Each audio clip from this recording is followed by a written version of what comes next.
ये सीन इस पूरी मूवी का सबसे दर्दनाक पल है। लेकिन इस पुलिस स्टेशन के अंदर इस औरत के साथ आखिर हुआ क्या था, ये समझने के लिए हमें कहानी की शुरुआत से जानना होगा। तो चलिए शुरू करते हैं। ये फिल्म स्टोरी है तमिलनाडु की। एक छोटे से गांव से शुरू होती है। यहाँ रहता है एक गरीब आदिवासी परिवार जिसका मुखिया है राजा कन्नू।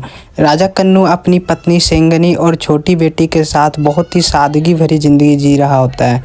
इनके पास न जमीन होती है और ना ही कोई पक्की नौकरी।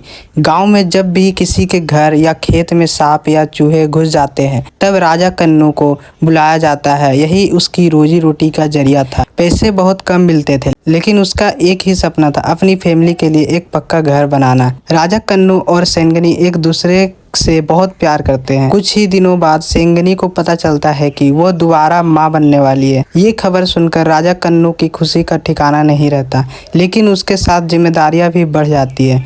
इसीलिए वो फैसला करता है कि कुछ महीनों के लिए शहर जाकर मजदूरी करेगा ताकि ज्यादा पैसे कमा सके और अपने सपना पूरा कर सके। सेंगनी उसे रोकना चाहती है लेकिन राजा कन्नू उससे समझाता है कि अगर वो अभी मेहनत नहीं करेगा तो उनके बच्चों का फ्यूचर कभी नहीं बदलेगा। आखिरकार दोनों भारी आंखों के साथ एक दूसरे से अलविदा कहते हैं और राजा कन्नू शहर के लिए निकल जाता है। लेकिन इसी बीच गांव के एक अमीर आदमी के घर से कीमती गहने चोरी हो जाती है। पुलिस इन्वेस्टिगेशन शुरू करती है। तब किसी को याद आता है कि कुछ दिन पहले राजा कन्नू उस घर में सांप पकड़ने गया था। बस पुलिस बिना किसी पक्के सबूत के उसी को चोर मान लेती है। उस वक्त राजा कन्नू शहर में मजदूरी कर रहा होता है। पुलिस उसके घर पहुंचते ही घर की तलाशी के नाम पर तोड़फोड़ करती है और उसकी गर्भवती पत्नी सेंगिन को भी डराता है और बेइज्जती करता है। लेकिन राजा कन्नू वहां नहीं मिलता। उसके बाद पुलिस उसके भाई और कुछ गांव वाले को भी उठा लेती है। सबसे बस एक ही सवाल पूछा जा रहा था, राजा कन्नू कहाँ है। लेकिन सच ये था कि किसी को भी उसके बारे में कुछ पता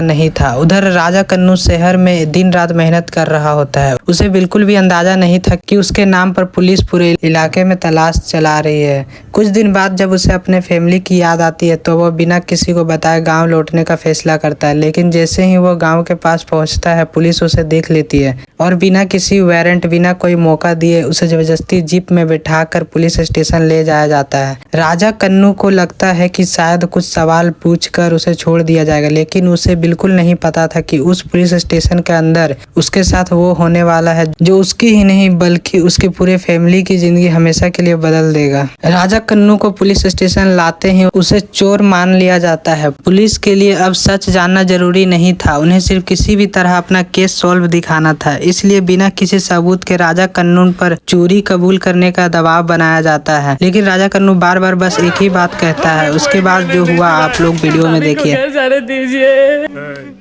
चल खड़ी हो जा, खड़ी हो जा। अरे बोल ना, कौन मर्द है इनमें। इतना चीज होने के बाद भी उन लोगों ने सिर्फ यही कहा कि मैंने कोई चोरी नहीं की। जितनी बार वो ये बात कहता उतनी ही ज्यादा उसके साथ मारपीट की जाती। सिर्फ राजा कन्नू ही नहीं, उसके भाई और उसके रिश्तेदार को भी पुलिस स्टेशन में लाकर टॉर्चर किया जाता है। पुलिस को लगता था कि दर्द के आगे कोई भी टूट जाएगा, लेकिन लोगों के पास सच के अलावा बोलने के लिए कुछ था ही नहीं। उधर सेंगनी रोज पुलिस स्टेशन आती, कभी खाना ले, कभी अपने पति से मिलने की उम्मीद लेकर, लेकिन हर बार उसे गेट के बाहर ही रोक दिया जाता। एक दिन डोर से उसकी नजर राजा कन्नू पर पड़ती है। उसके शरीर पर मारपीट के निशान साफ दिख रहे थे। वो अपने पति के मदद के लिए चीखती रहती है, लेकिन पुलिस उसकी एक भी बात नहीं सुनती। उस वक्त सेंगनी समझ जाती है कि अब ये सिर्फ चोरी का केस नहीं रहा बल्कि उसके पति की जान खतरे में है। पुलिस की हिंसा हर दिन बढ़ती जा रही थी। इसी बीच पुलिस सेंगनी के पास आकर एक नई कहानी सुनाती है। वो कहते हैं राजा कन्नू और उसके साथी पुलिस कस्टडी से भाग गए हैं। यह बात सुनकर सेंगनी के पैरों तले जमीन घिसक जाती है। उसे बिल्कुल यकीन नहीं होता। अगर वो सच में भाग गया होता तो सबसे पहले घर ही आता, लेकिन राजा कन्नू का कहीं कोई पता नहीं था। अब सेंगनी अकेले ही अपने पति को ढूंढने निकल पड़ती है। वो हर जगह जाती है, पुलिस स्टेशन, मजदूरी की जगह और आसपास के गांव, लेकिन हर जगह उसके हाथ सिर्फ निराशा लगती है। गांव के ज्यादातर लोग भी पुलिस के डर की वजह से उसकी मदद करने से कतराने लगते हैं। ऐसा लग रहा था जैसे राजा कन्नू अचानक हवा में गायब हो गया हो। जब हर दरवाजा बंद हो जाता है तब गाँव की एक टीचर सेंगनी की मदद करती है। वह उससे एक ऐसे वकील के बारे में बताती है जो गरीब और मजबूर लोगों के लिए बिना डरे कोर्ट में लड़ता है। उस वकील का नाम था एडवोकेट चंद्रू। पहले चंद्रू ध्यान से उसकी पूरी कहानी सुनता है, हर छोटी सी छोटी बात समझता है और पुलिस की रिपोर्ट भी देखने लगता है। रिपोर्ट पढ़ते ही उसे कुछ बातें अजीब लगती है। पुलिस का कहना था कि राजा कन्नू और उसके साथी कस्टडी से भाग निकले, लेकिन रिपोर्ट के अंदर ही कई ऐसे गलतियां थी जो इस कहानी को शक के घेरे में ला रही थी। चंद्रू तुरंत समझ जाता है कि यहाँ कुछ बात बड़ा छुपाया जा रहा है, इसलिए वह सीधा हाई कोर्ट चला जाता है और कोर्ट से मांग करता है कि पुलिस राजा कन्नू को जिंदा या फिर जिस हाल में भी हो कोर्ट के सामने पेश करे। अब पहली बार ये मामला सिर्फ एक गाँव तक सीमित नहीं रहता, बल्कि पूरे सिस्टम के खिलाफ एक कानूनी लड़ाई बन जाता है। कोर्ट इस पिटीशन को एक्सेप्ट कर लेती है और उस पुलिस को नोटिस भेज दिया जाता है, लेकिन पुलिस भी इतनी आसानी से हार मानने वाली नहीं थी। उन्होंने कोर्ट में एक रिपोर्ट पेश की जिसमें लिखा था कि राजा कन्नू और उसके 2 साथी पुलिस स्टेशन से भाग निकले थे। इतना ही नहीं, पुलिस ने कुछ लोगों को गवाह बनाकर ये भी कह दिया कि इन तीनों को भागने के बाद अलग अलग जगह देखा गया था। पहली नजर में पुलिस की कहानी बिल्कुल सच लग रही थी, लेकिन एडवोकेट चंद्रू को इस रिपोर्ट पर बिल्कुल भरोसा नहीं हुआ। उसने फैसला किया कि वो हर एक बात खुद जाकर वेरीफाई करेगा। अगले ही दिन चंद्रू उन सब जगहों पर पहुंचता है जिनका जिक्र पुलिस रिपोर्ट में किया गया था, लेकिन जैसे जैसे वो इन्वेस्टिगेशन करता है वैसे वैसे पुलिस की कहानी टूटने लगती है। पुलिस ने रिपोर्ट में जो लोकेशन और टाइमिंग लिखी तो वह एक दूसरे से बिल्कुल मैच ही नहीं कर रही थी। कुछ जगहों पर इतनी कम देर में पहुंचना मुमकिन ही नहीं था। यहीं से चंद्रू को यकीन हो जाता है कि पुलिस ने पूरी रिपोर्ट झूठी तैयार की है। अगली हियरिंग में चंद्रू सीधा इंस्पेक्टर से सवाल करना शुरू करता है। वह उसे एक लोकेशन का डिस्टेंस और एग्जैक्ट टाइमिंग पूछता है। शुरू में इंस्पेक्टर बहुत कॉन्फिडेंस के साथ जवाब देता है, लेकिन कुछ ही मिनट बाद वह अपनी ही बातों में उलझने लगता है। कोर्ट के सामने साफ हो जाता है कि पुलिस की रिपोर्ट सच नहीं है। जज भी समझ जाता है कि इस केस में कुछ बहुत बड़ा छुपाया जा रहा है। ये चंद्रू की पहली बड़ी जीत थी। अब पुलिस डिपार्टमेंट के ऊपर भी प्रेशर बढ़ने लगता है।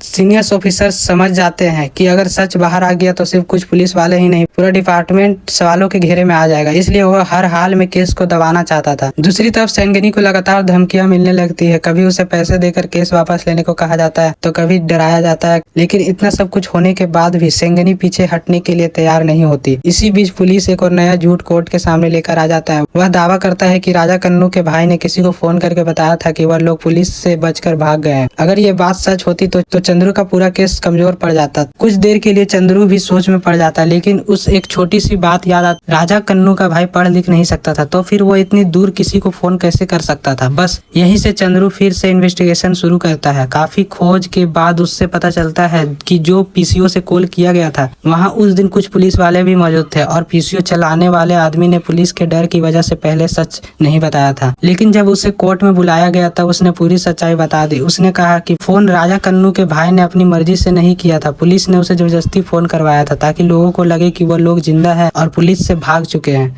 ये सुनते ही कोर्ट रूम में सन्नाटा छा जाता है। अब ये साफ हो चुका था कि पुलिस सिर्फ झूठ नहीं बोल रही थी बल्कि सबूत भी बना रही थी, और इसी वजह से जज फैसला करता है कि अब इस केस की जांच लोकल पुलिस नहीं करेगी बल्कि एक इंडिपेंडेंट इन्वेस्टिगेशन ऑफिसर को सौंपी जाएगी। अब पहली बार पुलिस के खिलाफ पुलिस ही इन्वेस्टिगेशन करने वाली थी और यहीं से कहानी एक और बड़े मोड़ पर पहुंच जाती है। अब इस केस की जिम्मेदारी एक इंडिपेंडेंट इन्वेस्टिगेशन ऑफिसर को दे दी जाती है। शुरू में उसे भी लगता था कि शायद पुलिस ने सिर्फ अपना काम थोड़ा सख्ती से किया होगा, लेकिन जैसे जैसे इन्वेस्टिगेशन आगे बढ़ती है वैसे वैसे एक बाद एक ऐसे सबूत सामने आते हैं जो पूरी कहानी ही बदल देती है। ऑफिसर उन सब लोगों से मिलता है जो कभी पुलिस कस्टडी का शिकार बन चुका था। हर किसी की कहानी लगभग एक जैसी थी। किसी को बिना वजह पीटा गया, किसी को झूठे केस में फंसाया गया। अब ऑफिसर को समझ आ चुका था कि ये सिर्फ एक आदमी का केस नहीं बल्कि सिस्टम की बहुत बड़ी नाकामी थी। इन्वेस्टिगेशन के दौरान पुलिस स्टेशन के पुराने रिकॉर्ड्स, कॉल डिटेल्स और कई दूसरे डॉक्यूमेंट्स चेक किए जाते हैं। इसी बीच एक बहुत ही हैरान कर देने वाली बात सामने आती है। पुलिस ने जिस राजा कन्नू के भागने की कहानी सुनाई थी उसी दिन एक डेड बॉडी भी मिली थी। पहले किसी ने उस लाश पर ध्यान नहीं दिया था, लेकिन जब उसकी तस्वीरें दिखाई जाती है तो सबके गांव के लोग तुरंत पहचान जाते हैं। वह लाश किसी और की नहीं, राजा कन्नू की थी। उन्होंने दिखाया कि राजा कन्नू कस्टडी से भाग गया था और बाद में किसी एक्सीडेंट का शिकार हो गया, लेकिन फोरेंसिक रिपोर्ट्स, कॉल रिकॉर्ड्स और इन्वेस्टिगेशन ने उनका हर झूठ कोर्ट के सामने लाकर रख दिया। कोर्ट की आखिरी हियरिंग शुरू होती है। एक एक सबूत जज के सामने पेश करता है। अब पुलिस के पास अपनी सफाई देने के लिए कुछ भी नहीं बचता। सारे सबूत एक ही बात की तरफ इशारा कर रहे थे कि राजा कन्नू की मौत एक एक्सीडेंट नहीं बल्कि पुलिस कस्टडी में हुई थी, और उसके बाद सच छुपाने की पूरी कोशिश की गई। आखिरकार जज अपना फैसला सुनाता है और उसकी मौत के जिम्मेदार पुलिस अधिकारी ही हैं। कोर्ट तुरंत दोषी पुलिस वालों के खिलाफ कानूनी कार्रवाई का ऑर्डर देती है। साथ ही राजा कन्नू के परिवार को मुआवजा देने और सैंगनी को इज्जत के साथ जीने के लिए घर देने का निर्देश दिया जाता है। अगर आपको ये मूवी एक्सप्लेनेशन एक्सप्लेनेशन पसंद आया हो तो वीडियो को लाइक जरूर करिए और ऐसे ही इंटरेस्टिंग मूवी एक्सप्लेनेशन के लिए चैनल को सब्सक्राइब करना मत भूलिए। और अगर इस फिल्म को आप HD में देखना चाहते हो तो मेरा टेलीग्राम चैनल ज्वाइन कर लीजिए, जिसका लिंक कमेंट में भी अवेलेबल रहेगा। और जाने से पहले चैनल को सब्सक्राइब करके ही जाना।